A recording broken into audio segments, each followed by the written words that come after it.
Good morning, good afternoon, everyone. My name is Anthony Bloome, the Executive Director of the Mobiles for Education Alliance, and want to welcome you to our fourth day of the Alliance. We're thrilled that those that are joining us again, and those that got extra bonus who may have joined us in our session that we had last night with our South Asia colleagues that concluded after midnight our time. So just a little bit of background context about this year's symposium before I turn it over to provide introductions to our colleague David Barth from Save the Children and our pre-recorded remarks from our colleague from Korea. So if we can go to the next slide, please. So this year's symposium, the theme is Foundational Literacy and Numeracy. It goes without explanation how important that is as the foundation for all learners around the world. And obviously the role that we feel that there's a contributing element for the appropriate uses of technology. Next slide, please. But notwithstanding sort of the role of technologies, particularly in this last year and the challenges that we've had in light of COVID-19, an underlying theme for this year's event is that you are our superheroes, whether you're a policymaker, a teacher, parent, administrator, donor, whatever your relationship, how hard we know that you've worked over this last year and that those coming to help provide that quality education to your learners in these challenging times. Next slide, please. Again, want to underscore that our event, this year's symposium, we really appreciate having the support from a variety of institutional partners, not the least of which is the EdTech Hub that was with us from the very beginning of rolling out the mEducation Alliance as a nonprofit, and who have been responsible for the series of research roundtables, including the third that will be taking place as part of this symposia. We also want to give a shout out to RTI, the Hempel Foundation, Neil Butcher and Associates, Anuma Pro Futura Comonics, and the game company Lock, Paper, Scissors. So thank you for your support. Next slide, please. For those of you who have joined us the last few days, you know, we have a little bit of sort of funky methodologies. We like to have interaction among participants. In addition to our key notable presenters, we had our unconference session yesterday, which was quite nice in terms of just topics and a group discussion around various themes of interest. And we'll be continuing today with our gallery walk formats that as participants, you have to pick and choose and rotate every 15 to 20 minutes, which session you're interested in participating.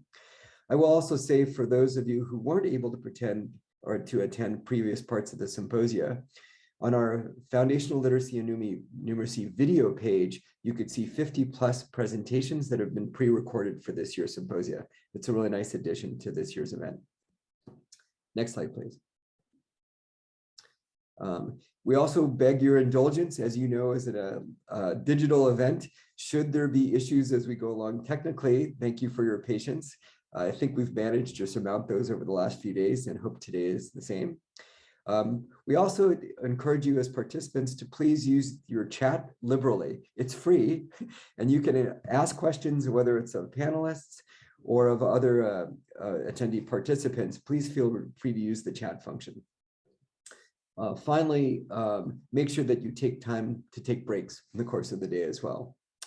We're going to start, let's go to the next slide. That's perfect. We're going to start with, we're really delighted to have pre-recorded comments from Ju Ho Lee, who's the chairperson of education for the Education Commission in Asia, and formerly with the Minister of Science, Education, and Technology in South Korea. We're delighted that he's provided pre-recorded comments. Professor Ju Ho Lee served as the Minister of Education, Science, and Technology for South Korea from 2010 to 2013. Before that, he joined the ministry as Vice Minister in 2009, where he was the Senior Secretary to the President for Education, Science, and Culture. He's been noted for his education reform endeavors and active lawmaking as a member of the National Assembly. And again, we're delighted that he's joining us in his role as the Chairperson of the Education Commission Asian, which is a commissioner of the Educational Commission. So let's run the tape on Mr. Ju Ho Lee's pre-recorded comments.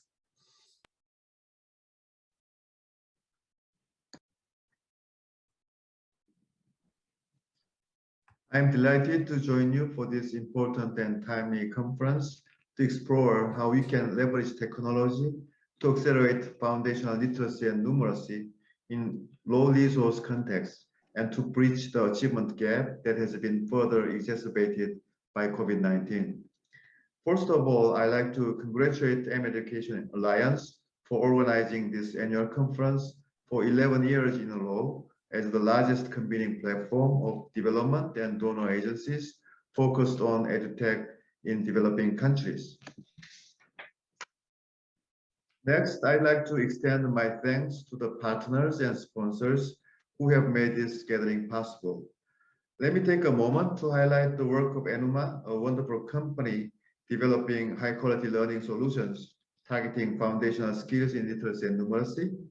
Enuma's work extends beyond the borders of the US and South Korea and are supporting learners in diverse contexts globally, including those in low-resource conditions. Even for a country as digitally connected as South Korea, COVID-19 revealed that there was no systemized structure in place for online learning or technology use in classrooms. Let me highlight high-touch high-tech as an important learning model that could replace antiquated older models. High-touch high-tech for all aims to deliver personalized learning for all students by combining the unique strengths of the teacher and the power of technology. The high-touch high-tech approach can be illustrated via Bloome's taxonomy, with learning at the bottom of the taxonomy of remembering and understanding, largely being fulfilled by the adaptive software-based high-tech, which subsequently frees up in-class learning time to allow teachers to provide a high-touch component for students, nurturing the development of the high-order skills of applying, analyzing, evaluating, and creating. The first prototype of high-touch high-tech project in partnership with Vietnam's Ministry of Education and Training and Arizona State University launched in March 2019 and demonstrated a significant impact on learning outcomes. The Education Commission, the Asia Hub, based in Seoul, South Korea, was established in 2020 with the mission of providing high-touch high-tech for all. To this end, it has launched the following high-touch high-tech consortia: University Consortium, K-12 Consortium, EduTech Consortium. For high-touch high-tech K-12 Consortium, we have 7 cities and provinces, 4 schools, and 4 foundations as major partners. The mission is to narrow learning gaps for K-12 students in partnership with various districts and cities across Korea. We target students from low-income, disadvantaged, and marginalized backgrounds. High-touch high-tech University Consortium has 27 universities and 8 edutech companies as members. The mission is to promote the inclusive innovation of Korean higher education institutions, provide support to higher education institutions incorporating the high-touch high-tech approach in their curricula, serve as a platform for cooperation and lesson sharing among participating institutions. We have significant reflections over high-touch high-tech approach. The success of the high-touch high-tech approach hinges on the proactive participation of the diverse actors of the ecosystem: schools, educators, edutech innovators, industry providers, governments, and CSOs. Second, collective leadership and strategic partnerships are critical in overcoming the digital divide and the pervasive bottlenecks pertaining to accessibility and connectivity. Third, even in low-resource contexts, education must be prioritized on policy agenda. Starting small and scaling smart is always key. Fourth, there is a need for continuum of edtech and pedagogical approach to better fit the local context and the resource available.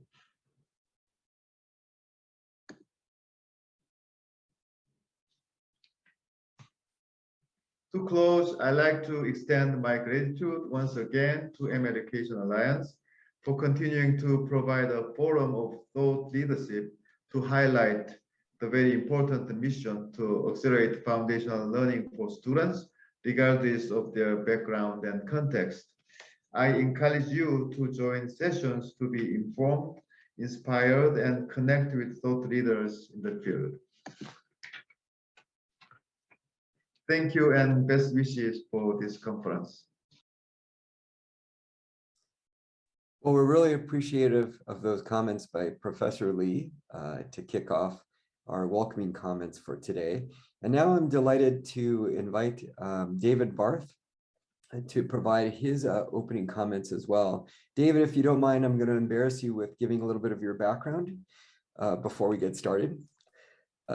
David is the Vice President of International Programs for Save the Children US and began in 2018. And he leads the humanitarian response as well as the global health and child protection, education, food security, and youth livelihoods programs around the world. In his role, David advances Save the Children's mission to ensure all children survive, learn, and are protected. Prior to joining Save the Children, Dave directed the Global Grants Division at the Ford Foundation, where he led grant making for numerous bodies of work, including education, child marriage, women's rights, and youth leadership. David also had a 20-year career with USAID, starting as a regional legal advisor in various contexts, then establishing the Office of Middle East Programs, where he served as director. He then served as the director of the Office of Education and Deputy Assistant Administrator for Public Affairs.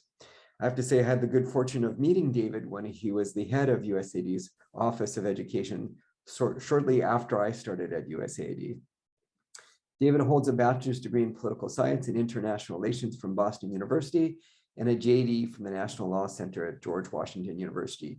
David, thanks so much for taking the time to provide us welcoming comments this morning, and over to you. Well, thanks, Tony. I always feel like the takeaway from the reading of the bio is just that I'm really getting old.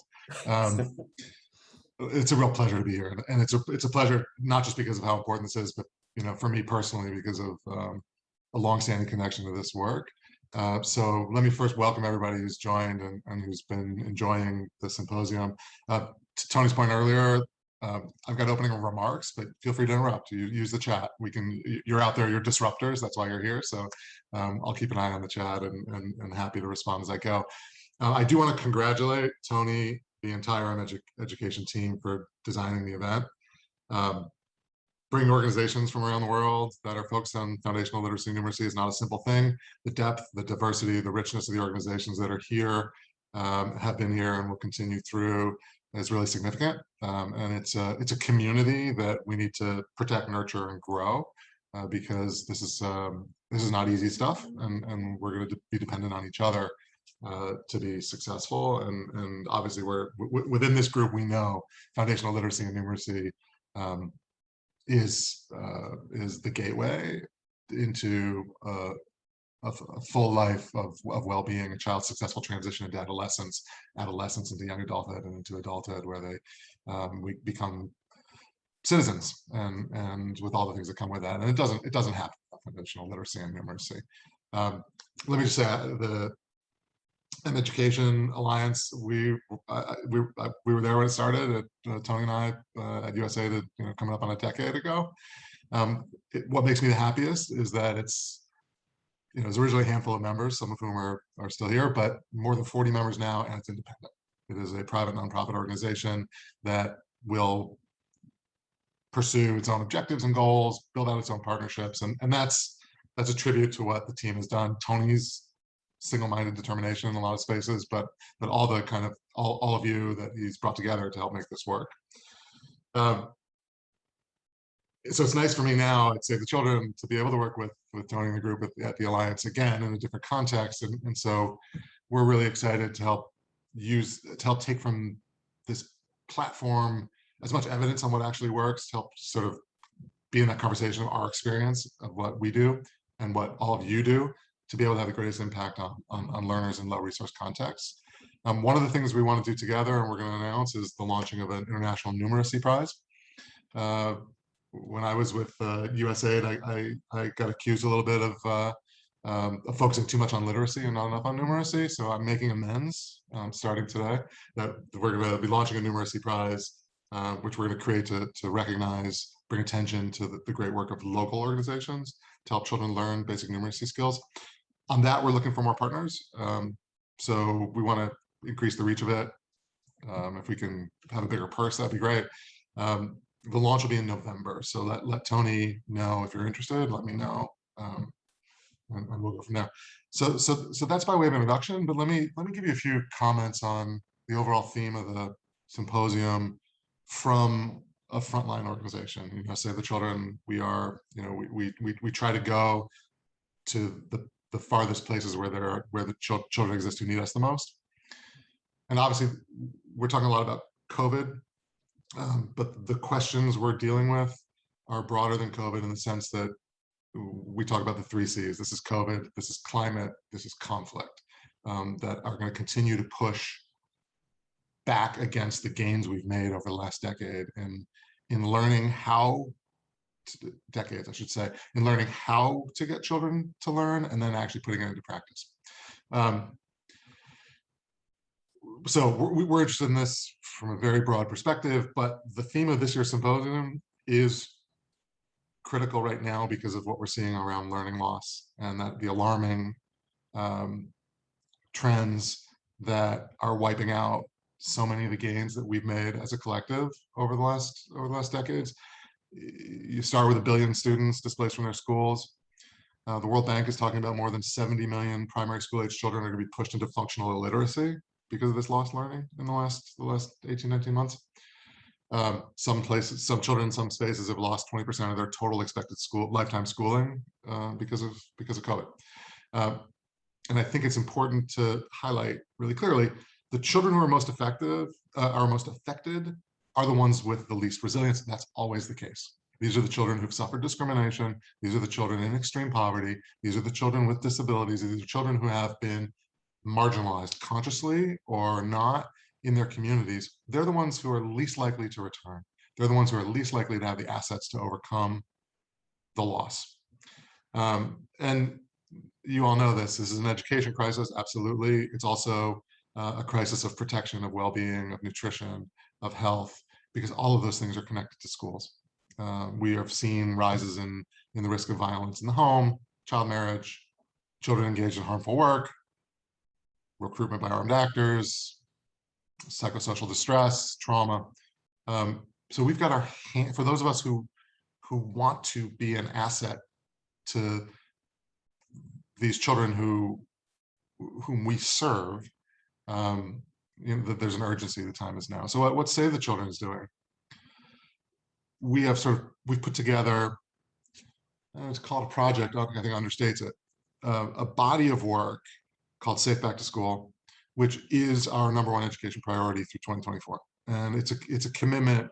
You can look at it on the continuum, helping children learn at home, make up for lost learning, return safely to school. And safely, we mean that inclusive of health and nutrition and beyond how we not just the school being safe and being free from violence and discipline and those questions, and then making school systems more resilient.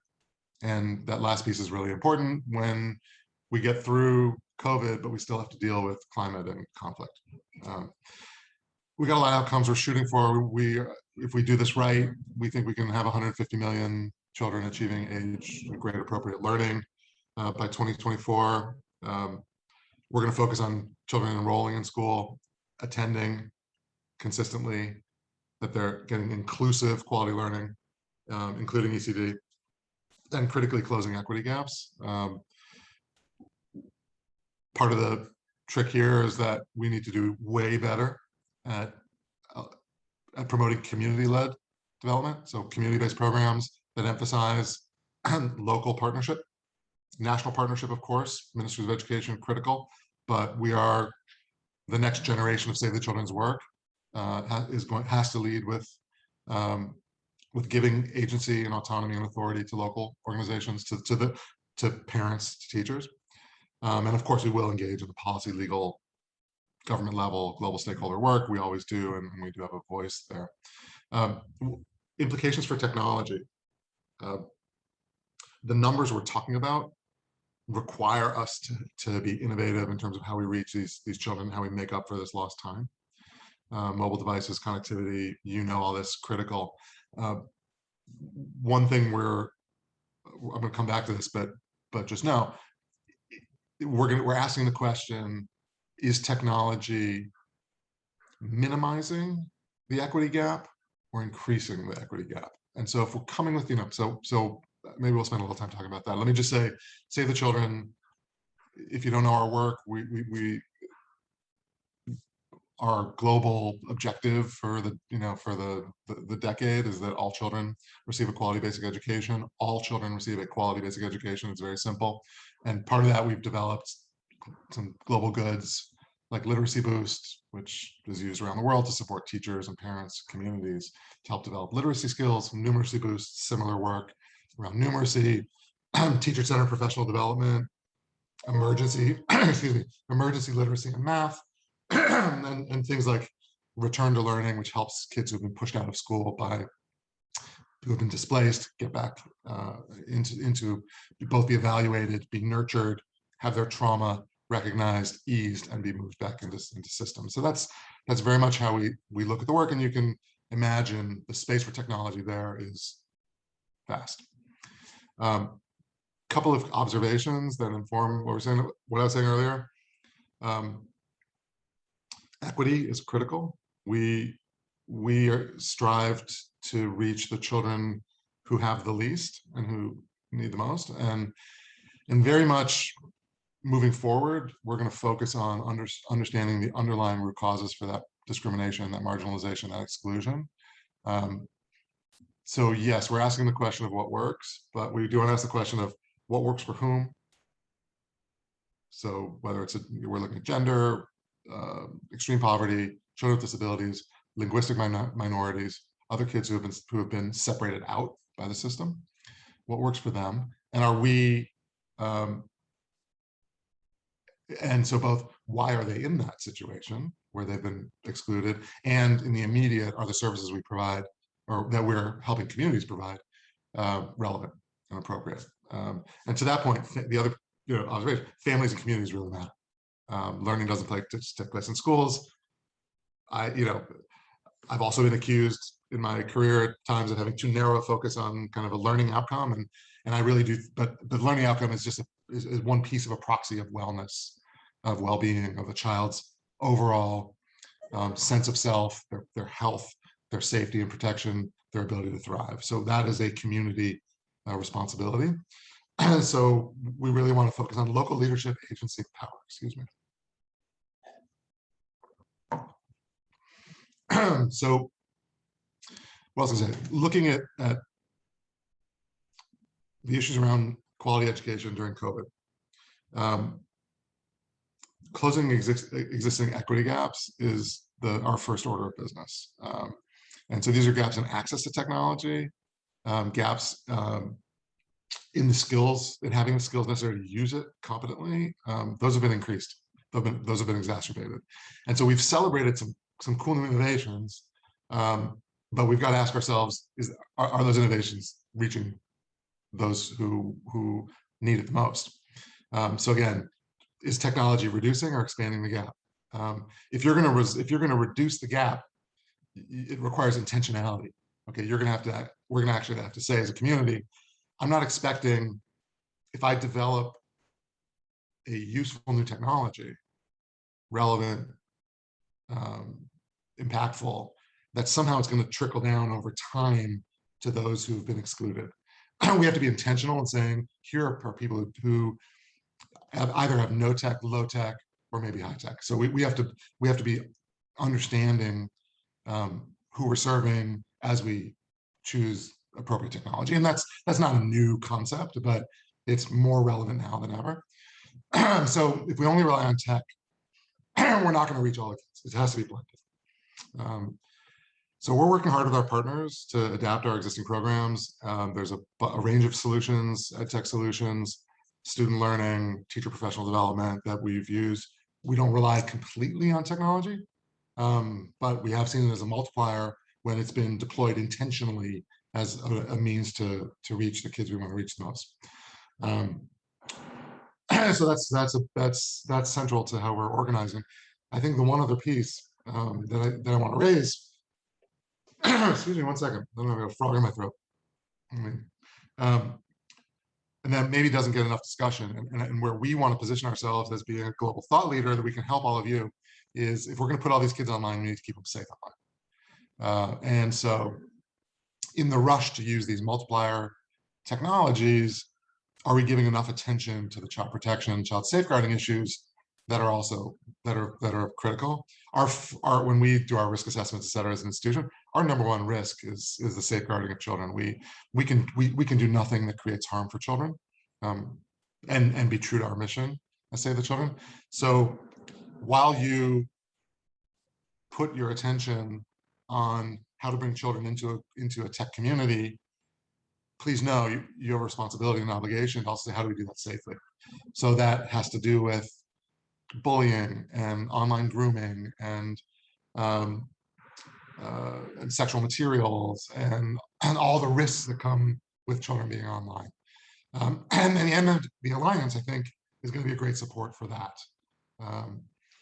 So again, we want to work with, not around schools, but with schools, teachers, administrators, families, communities, focusing on the gaps, understanding why, who's excluded, who isn't being reached, and why, and then understanding the universe of technologies that are going to be able to bridge that. So thank you.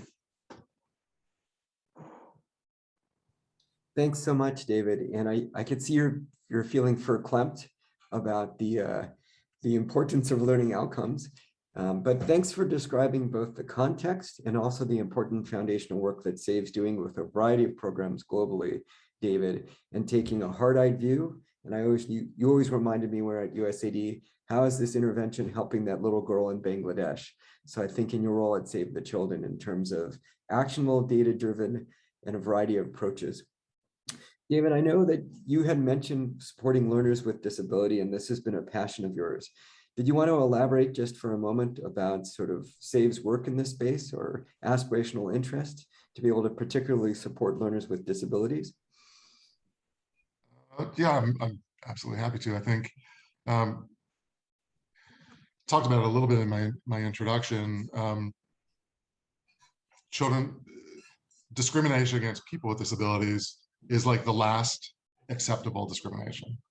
You know, that's the only discrimination where we say, well, it's just too hard, it's too expensive, we're going to accept it, you know, because you know, it's just, you know, we don't really understand it, we don't really, and it's always been strange to me that we as a society accept discrimination against people with disabilities, and disability is going to, will touch every single one of us. 100% of people on this earth will be touched by disability, and yet we allow discrimination to persist. So that's a little bit of an editorial and a frustration after decades of doing this work. What I would say to practitioners around ed tech on this question is you've got, you know, there are two things to think about. If you're bringing technology to students, whether it's in classroom or at home, all students, is that baseline technology accessible to everyone? Okay, so if you're saying we're going to do distance learning in this context, ask yourself, does that serve all students? And then beyond that, then you have a second body of work, which is, are there special accommodations that the students in your class, a particular student or a group of students in your classroom would require to allow them to participate? So you have the one initial, you know, I would ask the question of everyone here, how many of us, our organizations, our websites and videos are 508 compliant or ADA compliant? I would guess not many, because it's very expensive and it's complicated. And so we ourselves are already participating in a sense in an exclusion. And that's the consciousness we have to change. So you've got your baseline, everything the school system does, is it compliant? Is it serving the whole population? And then there's the, beyond that, we know that the disabled child is the one who's likely still at home, who's not coming back to school, who's not getting the full services, who may need, it's not just about learning, but can also be about transportation and nutrition and supplements to have them have a full experience at school. Are they getting those those equalizers? I don't want to call them extra services, but they're equalizing services. Thanks, David. And I know that's one of the areas that we're excited to be collaborating with Save the Children. This partnership that you had talked about with Save the Children, we're really excited to be able to explore how we could contribute to that space as well. And thanks for giving a shout out again for the International Numeracy Prize, David, with Save the Children being our first collaborator in this initiative. David, really appreciate your taking time this morning. You've been a mentor to me. I'm looking forward to the collaboration with Save the Children and hope that you and your colleagues can continue to enjoy the rest of the sessions today. So thanks so much. Tony, let me just say, I just love what this group is doing.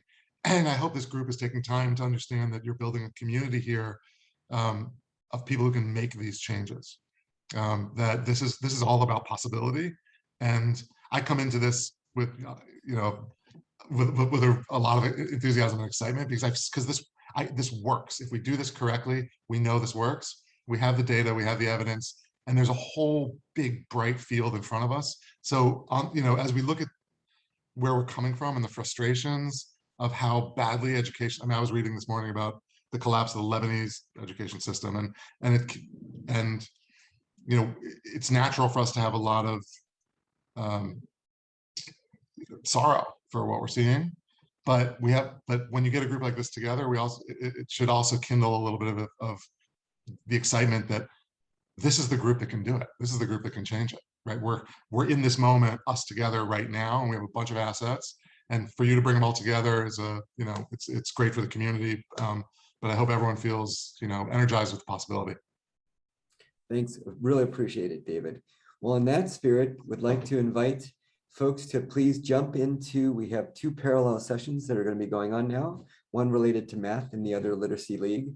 And appreciate those that have continued to enjoy the symposia and look forward to seeing you in one of our panels in just now. So thanks, everyone. Bye-bye.